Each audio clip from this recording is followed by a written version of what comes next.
It's another beautiful day and I'm hungover. Since, okay, I drank local drinks mixed with beer. And guys, I'm feeling it. It's not a joke, I'm feeling it. The hangover is hangovering me.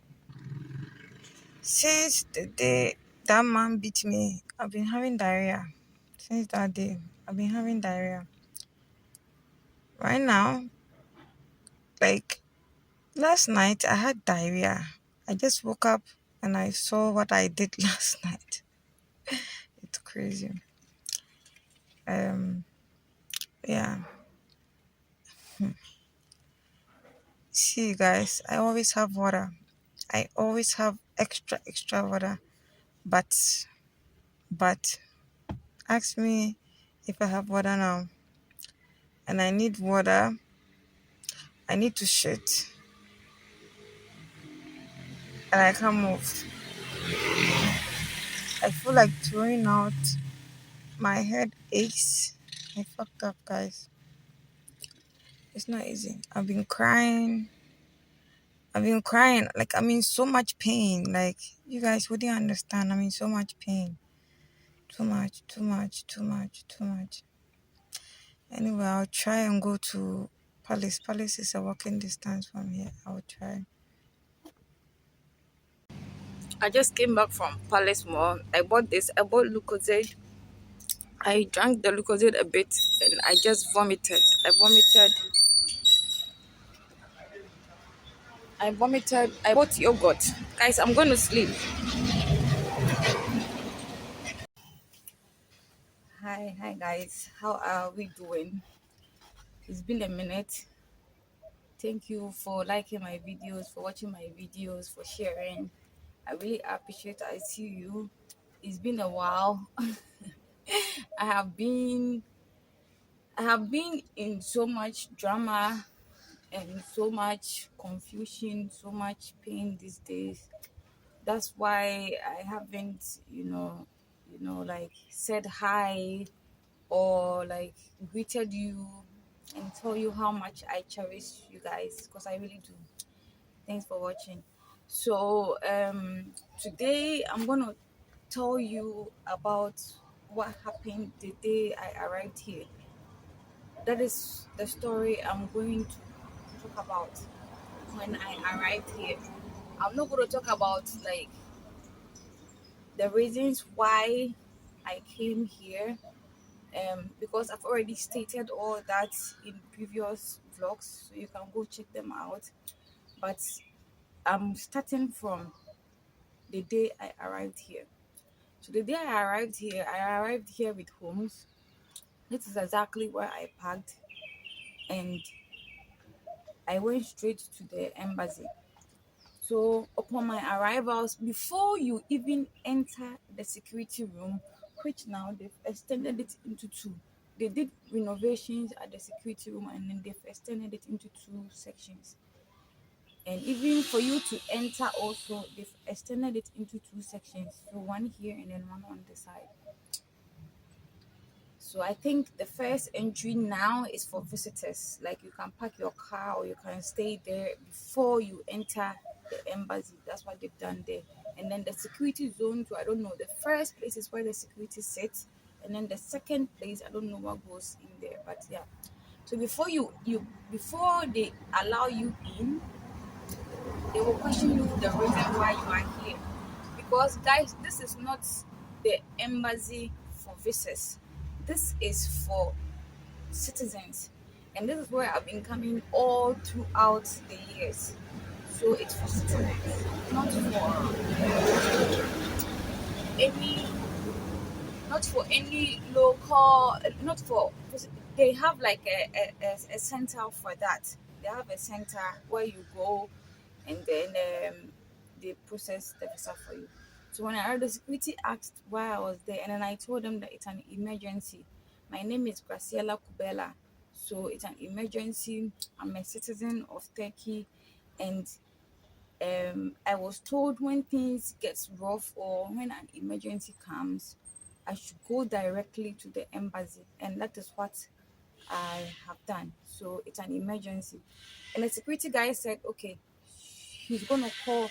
That is the procedure. He's gonna call, and then I talk to them. If they tell me, if they tell them to let me in, then they'll let me in. And then I said, okay. So the security guy made the call. There is the lady that handles all this, like the secretarial work, assistance work, in charge for all the visa documents or documents of the citizens over here. Her name is Emifa. So yeah, she's the one that they called. They called her on the phone, and then she picked up, and then the landline, and then I don't know if they recorded that message, that voice call, but if they recorded, I'll be very, very happy. So she asked why I was there, and then I narrated everything. I said exactly what I said to the security, and then she said okay, and then she cut the call. She cut the call, and that was it, guys. Okay, perfect. She cut the call, and that was it. She never called back. She never came out. She never allowed security to let me in. Guys, at that time I was in this. I was in distress. I was in distress. Like I was stressed. I was traumatized. I was in pain. A whole lot of stuff. So I came back to my car, and I was going to sleep in the car when I don't know if Elikim came out, because when you park in front of somebody's house, the neighbors, they will tell that somebody has parked here and so and so, so come out and see. So Elikim, I think Elikim came out or whatever.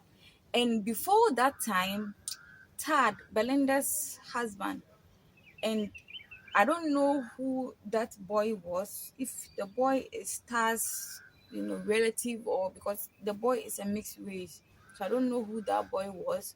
But then that boy and Tad, they brought me here before. We were in the club. We were at Mama. Was it Mama Cuisine? That was the first time in all the years I've known the the Tad and Belinda.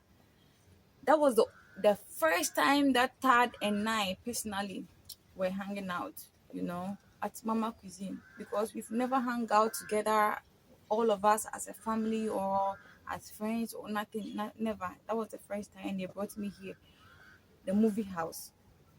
They brought me to the movie house. So I knew of the movie house. So I went there, and then the man took 50 cedis and let me sleep overnight. So guys, when I came, I was dressed up. I was wearing my heels. I was, wearing my wig.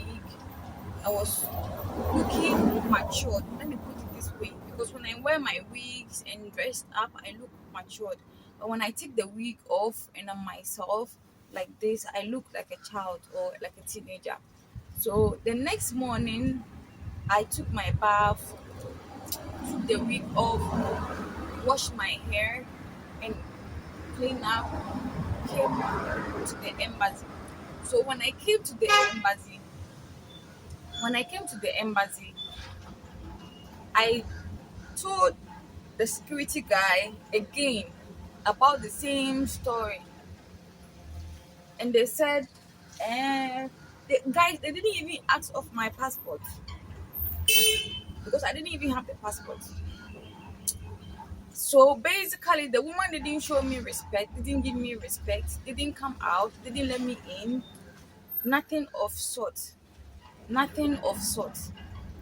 And the security was the one handling me. So I found this place, and then I was like, nah, I'm gonna be here until they provide me with solution. So I was here when Elikem came out, and then she started questioning me, talking to me, that what happened, what is going on, and then I stated everything to her, that I was thrown out of my house, like where I was living, so I don't even have my passport with me. Na, na, na, na, na.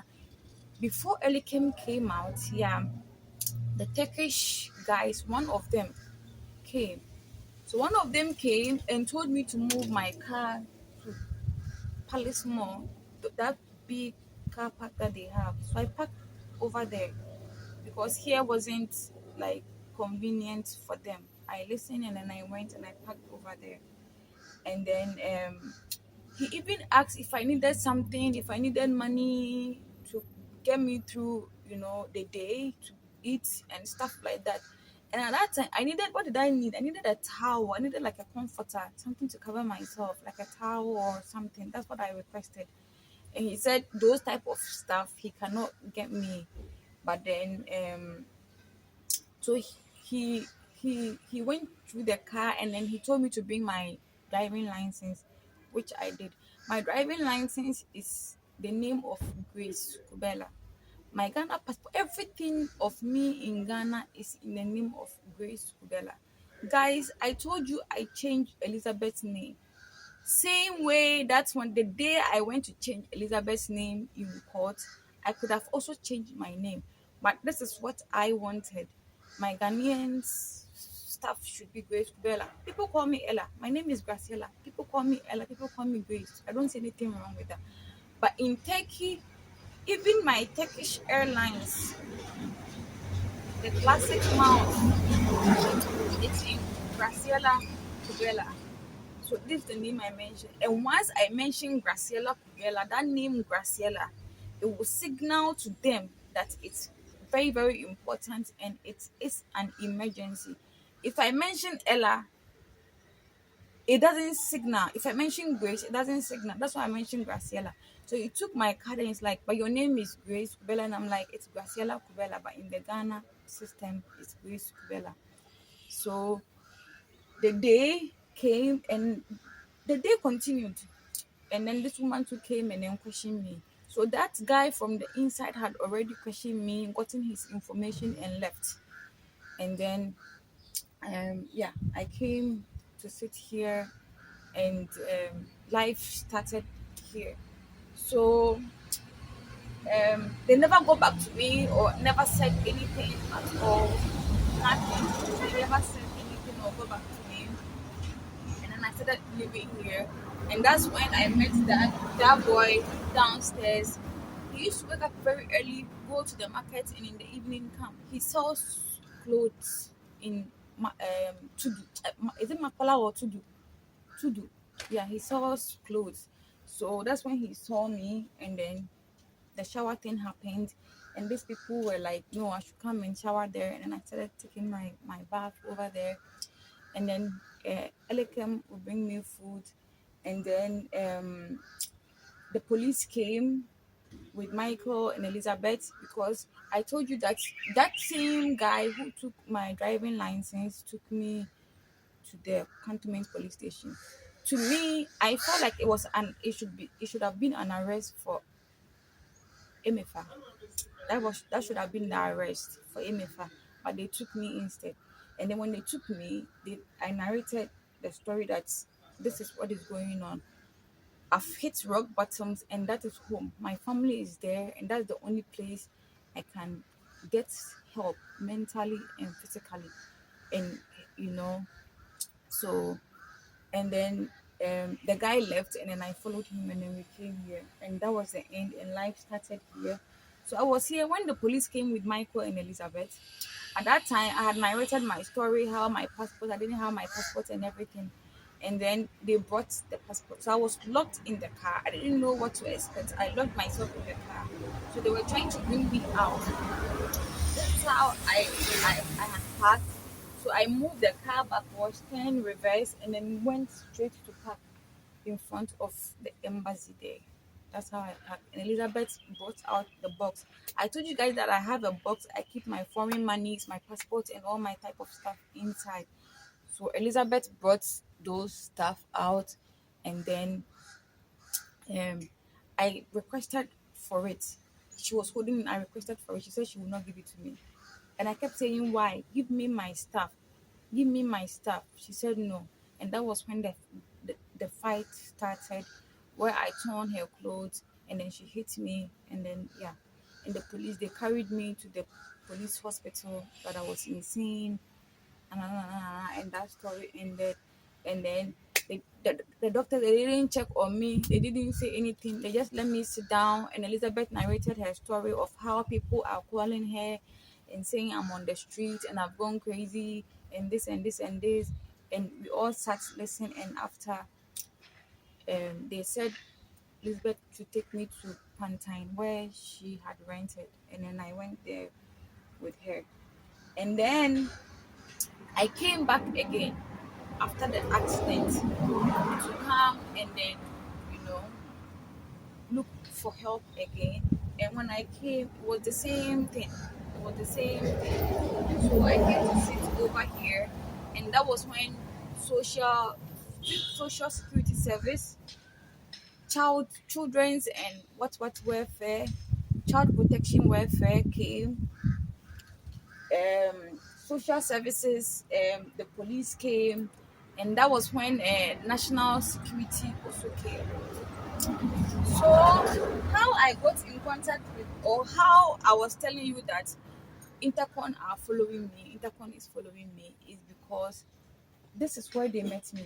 I was here when they came to park their security cars right here, and then started questioning me, started asking me questions and stuff. Brought out my Romanian card, my passport, and everything. Took pictures of it. I think they posted it in their group, in their WhatsApp group. That's what I think. That they are looking for help for me. They are going to find help for me. This is what they told me, that they are going to find help for me. So yeah, and then yeah, so national security came in and they spoke to me, and I told them that this was the problem. But apparently my passport has even expired. My Ghana passport had expired, and I told the MFA that I have a car. They can park my car, take me to Turkey. My apartment is there. I have friends over there. I have everything over there. My family is there.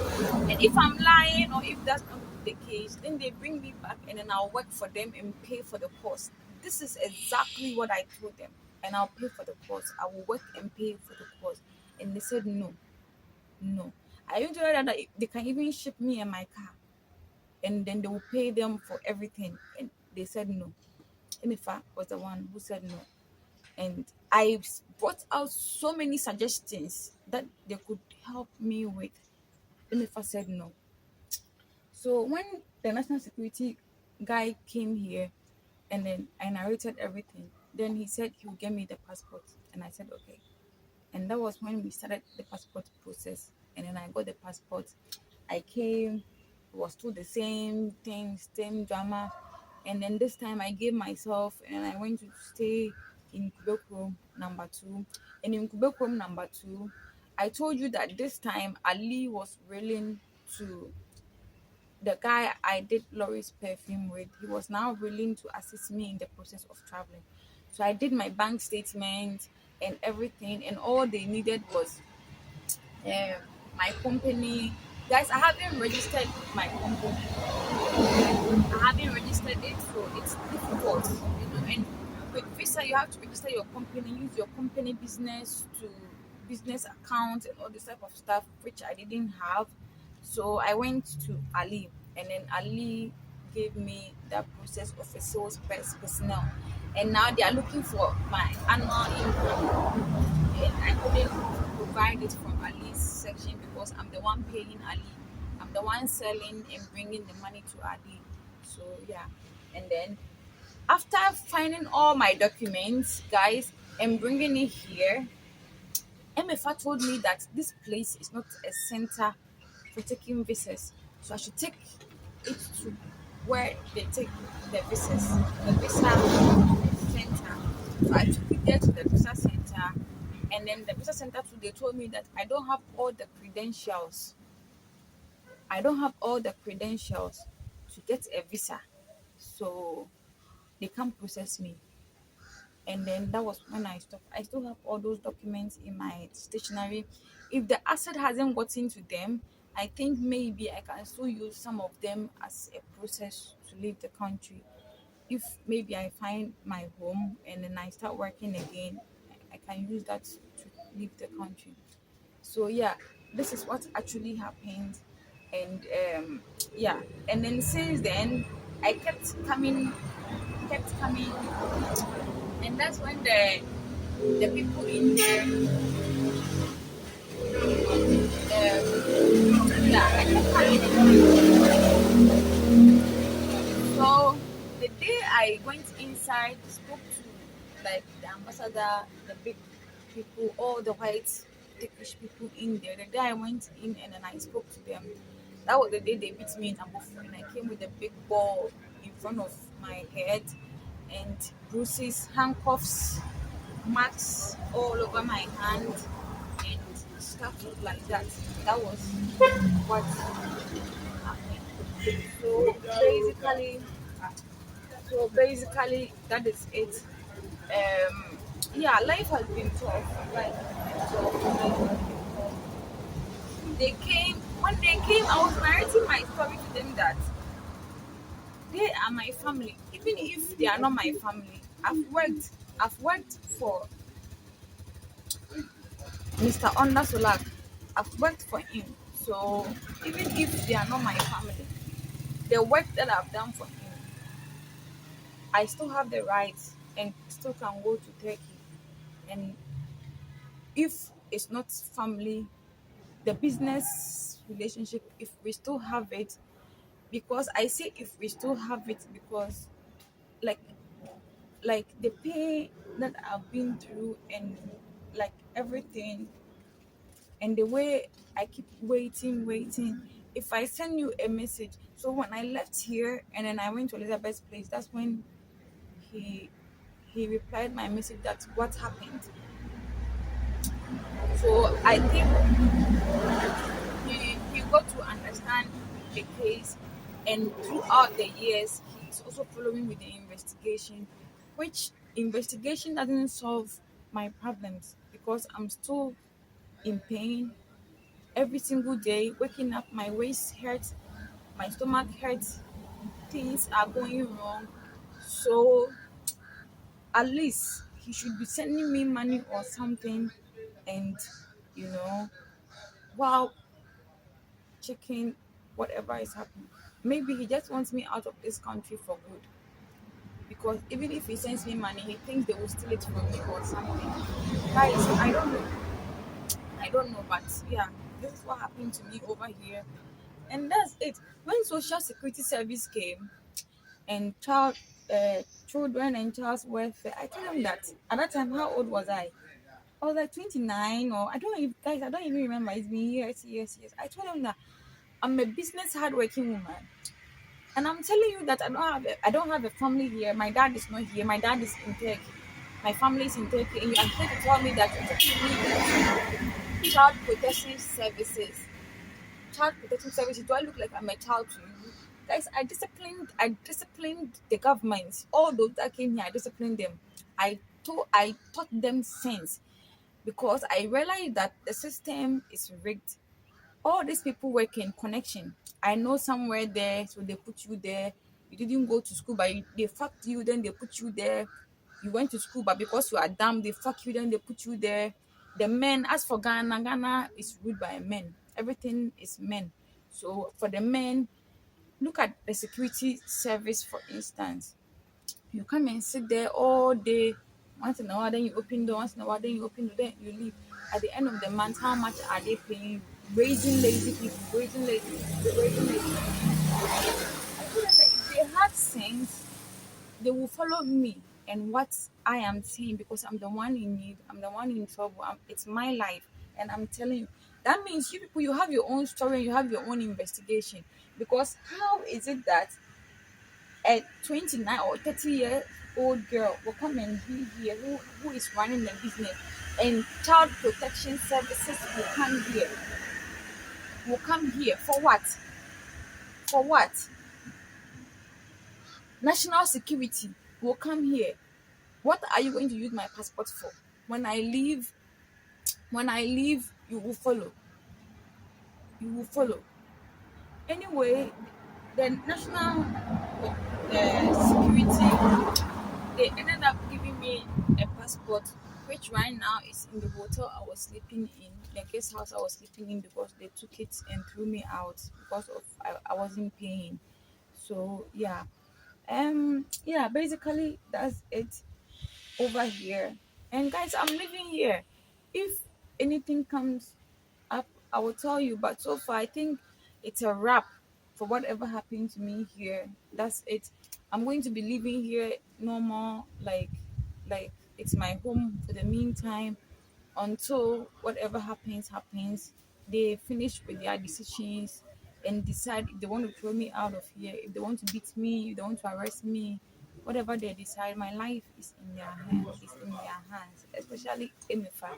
My life is in their hands because if I've come here and I've lived a good life, served the country, served the people, served the little family in my mind I have, and things gets fucked up and I'm leaving, what right do you have to tell me that you won't let me? So guys, I used to write stuff on my WhatsApp. Let me also deal with that also aspect, because if there is an investigation going on, I would like to know if that girl also caused Emifa, Elekem, they are all Ewe people. So what I was writing on WhatsApp is about this. A few years ago, you guys remember I told you I was working for Nivea. I had a friend called Edem, who is also an Ewe girl, and she left Nivea. I never asked her why she left Nivea, but when she left Nivea, she never spoke to me. She never talked to me. She never did. It's like our friendship got cut. And then Samsung to her, she was now the Samsung um, ambassador. So this girl, when our friendship cut, she introduced me to another girl called Tina. Her name is Faustina, but we shorten it Tina. So when I met this girl, guys, the girl was like a nobody. Yes. Now I don't care, and I would say she was from the goddess. And I met her. She didn't know how to dress. She didn't know nothing. Basically nothing. She had only one suitcase. She was living in a room as big as this place with no toilet. But me, when I love you, I will do anything for you, sacrifice for you. So this girl, I moved because at that time I was in between Rebecca. I was with Rebecca. No, I was alone. So I moved to Ashalibotwe to her. And guys, I told you I helped that girl so much, from companies to companies, buying drinks, to Makola, to places, buying drinks, Madina Market, buying drinks, set up a store. Me, I was the one bringing people to buy because I drink and my friends drinks. The people that comes around me drinks. And this girl, not only did she sleep with the guy that I was starting something with when I was in the kitchen cooking. Not only did she do that, I even gave her a good woman from the Slavisha thing. It's about Slavisha, right? Check my other vlogs, you will see it about the Slavisha thing. I gave him a guy, Slavisha's friend, from Energy Go Project. That is a company. It's like a company. Energy Go Project is a company, and they're all in it. So Slavisha, Go run all those people. I gave him a good man.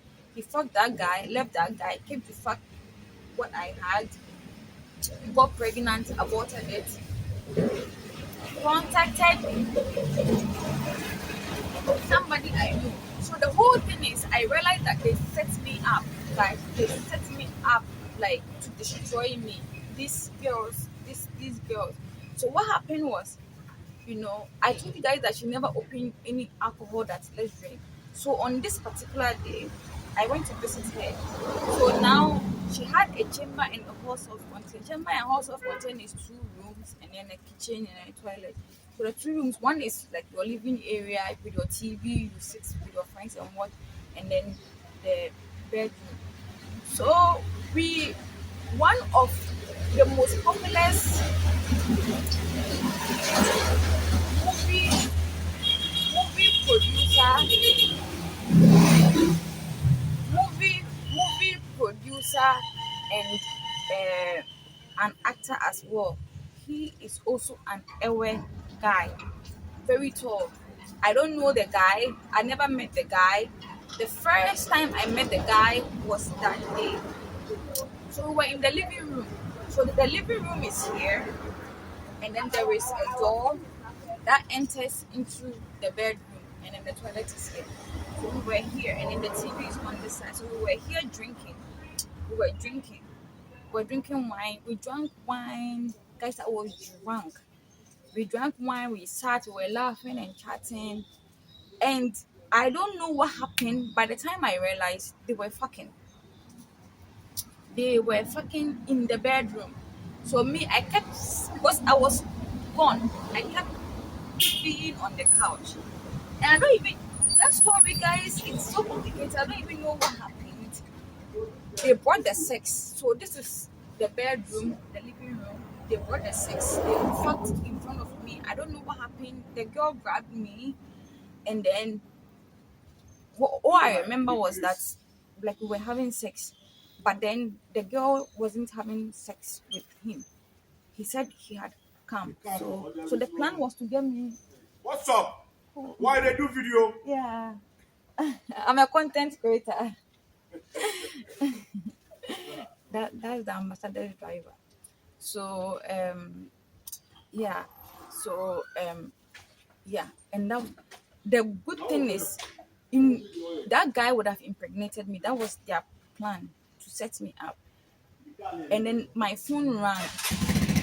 My phone rang. So it was the phone that saved me from the whole thing. So she used that as an excuse to fuck my my the guy I was starting a relationship with, because that thing happened. So when I came out of the kitchen and I saw them having sex, 'cause I didn't have a say, because in my mind I felt like, okay, I fucked up before. So what is, what can I do? So I watched them fuck. I watched them fuck. And um before all this, for the sex thing to happen and everything, I was just there one day when she came. I had just come from Turkey, and she came, made a video call with some Turkish guy, which I knew. I spoke to the guy on the phone. Me, I just let them go, because the world is big. Why is it that I'm Turkish, I'm in Turkey, and you also want to go to Turkey? Go to UK and invite me. Oh, Ella, I made it to UK. Come, go to US and invite me. Ella, I made it to US. We'll go and party there. Then we all go to Turkey. But still, you want to go to Turkey? Why? But me, I'm not a jealous person. Turkey is not mine. So she came, that she is starting a process. She is starting a process, a visa process in Turkey. So if I can help her, I said okay. And then I helped her with my clean heart. With that girl, I was giving her everything. I was doing everything for her, everything for her, everything for her. So I just did the visa process. We did everything. The day she was coming here, she didn't bring me. I didn't even know that she was leaving, because she wanted to surprise me or she wanted to do her own stuff. I don't know. She came, everything was intact, because she has a shop, she has this. So, and the guy sent all her bank account details and everything. So everything was correct. Me, I saw my life. I knew that she was going to go to Turkey. I was in my house when she called. She came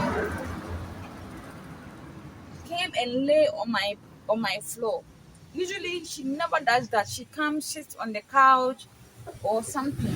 But then she came and lay on the floor. I asked her what happened. So they denied her visa. So she was going through pain. So she thinks because I have connections, I blocked her or whatever. So she used the sexting with that guy to fuck my life up. That was the setup, to fuck my life up. And because it didn't work, because I got the call. So I got the call and then I left. So it didn't work. So now she targeted the guy I was with. She got pregnant. Even when she got pregnant, she asked me money for that, for abortion. That she's going to buy pills.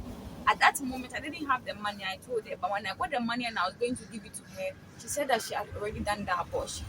So that is it. You understand? So I was writing on my WhatsApp. I wrote everything, all these things that I'm telling you. I wrote it on my WhatsApp. That it's a setup because this woman has been seeing me for years, and it's like a jealousy thing. I'm traveling, going, coming, traveling, going, coming. A few days ago, Marco came to pass. Marco just lives here. He parked his car here, and I was telling him that, Marco, I have realized that in Africa, in Ghana, when you have the higher position or when you are doing stuff like this, what the people they want is every day when you come, take something small, take something small, then you are giving them and then you are laughing with them. So when you go down and trouble comes, then they will come and then help you. But if you are with diplomats, you are with this, and every single day it's like you come, you do your stuff, you leave, you come, you do your, even Sammy comes to park here and wait for me. Sammy, my driver at that time, come to park and wait for me. So when they see all this, it's like they've plotted against me, waiting for my downfall so that they will fuck me up. So I was saying that this woman, she did it for the girl because she didn't travel. So they think I'm the one who used power to not let her travel. But it could be true, it could not be true. But if there is ever an investigation going on, I would like to know if that girl is the reason why this Emefa, because the our people, that's what they do. People know them to be like, they like juju, black magic. They will destroy your life. They will kill you in a minute. And they take revenge for their follow, Ewes.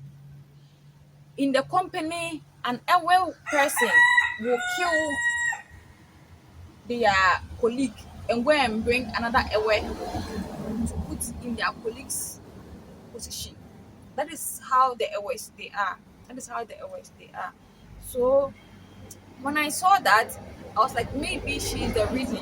Because this woman knows me. I've been coming here for years. I've been coming here for years.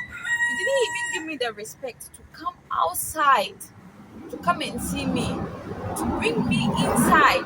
You left me outside and spoke to me on the phone. Anyway, guys, this is it.